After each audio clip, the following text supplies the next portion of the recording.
ایک دفعہ ایک چھوٹے سے شہر میں ایک نوجوان لڑکا رہتا تھا۔ وہ بہت سست تھا اور اسے تاخیر کی عادت تھی۔ وہ ہمیشہ اپنے ضروری کام میں تاخیر کرتا تھا، جس کی نتیجے میں وہ پڑھائی اور زندگی کے دیگر شعبوں میں اپنے دوستوں کے مقابلے میں پیچھے رہ گیا۔ سب نے اسے کئی بار کہا کہ اپنے وقت کی قدر کرو، لیکن اس نے کسی کی نصیحت پر کان نہ دھرے اور نہ اپنے مستقبل کی پرواہ کی اور سستی میں اپنا سارا وقت ضائع کر دیا۔ ایک دن ان کے قصبے میں ایک عقلمند راہب پہنچا جو اپنی حکمت اور روشن خیالی کے لیے مشہور تھا۔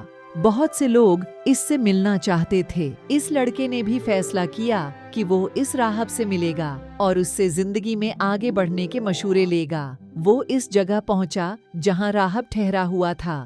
اس کو بہت مشکل سے راہب سے ملاقات کا موقع مل گیا۔ اس نے اس راہب کو سلام کیا اور اپنی زندگی کے بارے میں بتانے لگا اور اس سے کہا، اے دانا آدمی، میری مدد کرو۔ میں اپنی زندگی میں ناکام ہوں۔ میں اپنے دوستوں اور ہم اسروں سے ہر میدان میں پیچھے رہ گیا ہوں۔ براہ کرم مجھے بتائیں کہ میں ان سب کو پیچھے چھوڑ کر بہترین انسان کیسے بنوں۔ راہب نے ہمدردی سے نوجوان کو اپنے پاس بٹھایا اور کہا، میرے بچے، تم تکلیف میں اس لیے ہو کیونکہ تم اپنے وقت کی قدر نہیں کرتے۔ تم ہر کام میں تاخیر کرتے ہو اور اپنے قیمتی لمحات کو ضائع کرتے ہو جو تم کبھی واپس نہیں لا سکتے۔ میں تمہیں ایک کہانی سناتا ہوں جس سے تم وقت کی قدر کو سمجھ سکو۔ لڑکا ہما تن گوش ہو کر سننے لگا۔ ایک زمانے میں ایک بادشاہ تھا جو بہت سخی اور مہربان تھا۔ وہ اپنے لوگوں سے بہت محبت کرنا تھا اور ان کی مدد کرتا تھا۔ ایک دن اس کی ملاقات اپنے پرانے ہم جماعت سے ہوئی جو اس کے ساتھ اسکول میں پڑھتا تھا۔ ہم جماعت بہت ست اور غریب تھا۔ اس کے پاس نوکری نہیں تھی، پیسے اور عزت نہیں تھی۔ وہ ہمیشہ اپنی قسمت کے بارے میں شکایت کرتے تھا اور اپنی پریشانیوں کا ذمہ دار دوسروں کو ٹھہراتے تھا۔ بادشاہ نے اسے پہچان لیا۔ بادشاہ نے اپنے اس دوست سے افسوس کیا اور اس سے اس کی پریشانیوں کے بارے میں پوچھا۔ ہم جماعت نے افسوس سے کہا، پتہ نہیں کیوں سب کہتے ہیں کہ میں کچھ نہیں کر سکتا۔ جب میں نوکری پر جاتا ہوں تو سب انکار کرتے ہیں۔ میرے دشمنوں نے سب سے کہا کہ میں کبھی کوئی کام وقت پر نہیں کرتا۔ مجھے سمجھ نہیں آ رہا کہ کیا کروں۔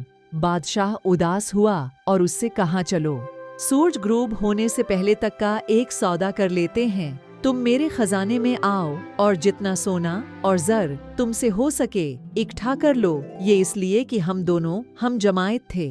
ہم جماعت بہت خوش ہوا اور اپنے گھر پہنچا اور اپنی بیوی کو سب کچھ بتا دیا۔ بیوی بھی بہت خوش ہوئی اور کہا، جا کر سوناور زر لے آؤ، تمہارے لیے وقت اچھا ہے۔ اب میں نہیں جا سکتا، مجھے بھوک لگی ہے۔ پہلے مجھے دوپہر کا کھانا۔ اور اس کی بیوی نے جلدی سے کچھ کھانا تیار کیا اور اس کی خدمت کی۔ اس نے اپنا کھانا آہستہ آہستہ کھایا اور آرام سے یہ سوچتا رہا کہ اس کے پاس خزانہ حاصل کرنے کے لیے کافی وقت ہے۔ کھانا ختم کرنے کے بعد اسے نیند آ گئی اور کہا کہ مجھے تھوڑی دیر آرام کر لینا چاہیے۔ جب اٹھوں گا تو خزانہ لے آؤں گا۔ وہ اپنے بستر پر لیٹ گیا اور آنکھیں بند کیں۔ اس نے سوچا کہ وہ تھوڑی دیر کے لیے سو جائے گا، لیکن وہ 2 گھنٹے تک سوتا رہا۔ جب وہ اٹھا تو اس نے دیکھا کہ سپہر کا وقت ہو چکا تھا۔ اس نے چند تھیلے اٹھائے اور بادشاہ کے محل کی طرف چل پڑا۔ راستے میں سورج کافی چمک رہا تھا اور اسے گرمی لگ رہی تھی۔ اس نے سوچا کہ مجھے کسی درخت کے نیچے آرام کرنا چاہیے اور پھر آگے بڑھنا چاہیے۔ وہ آرام کرنے کے لیے ایک درخت کے نیچے بیٹھ گیا۔ ہلکی ہلکی ہوا چل رہی تھی اور موسم خوشگوار ہو گیا تھا۔ وہ دوبارہ سو گیا۔ وہ مزید 4 گھنٹے سوتا رہا۔ جب وہ جاگا تو دیکھا کہ شام قریب آ رہی ہے اور سورج غروب ہونے والا ہے۔ وہ جلدی سے اٹھا اور محل کی طرف بھاگنے لگا۔ کچھ دیر بعد آخر کار محل پہنچ گیا، لیکن اس وقت بہت دیر ہو چکی تھی۔ سورج غروب ہو چکا تھا اور محل کے دروازے بند ہو چکے تھے۔ سست آدمی مایوس کھڑا تھا کہ اس نے امیر ہونے کا موقع گنوا دیا کیونکہ اس نے اپنے وقت کی قدر نہیں کی۔ راہب نے کہانی ختم کی۔ نوجوان لڑکے کو دیکھو، وہ لڑکا خاموش تھا۔ اسے اپنی غلطی کا احساس ہوا اور شرم محسوس ہوئی۔ اس نے راہب کا شکریہ ادا کیا۔ اس نے کہا کہ وقت بہت قیمتی اور اسے ضائع نہیں کرنا چاہیے۔ وہ واپس اپنے گھر چلا گیا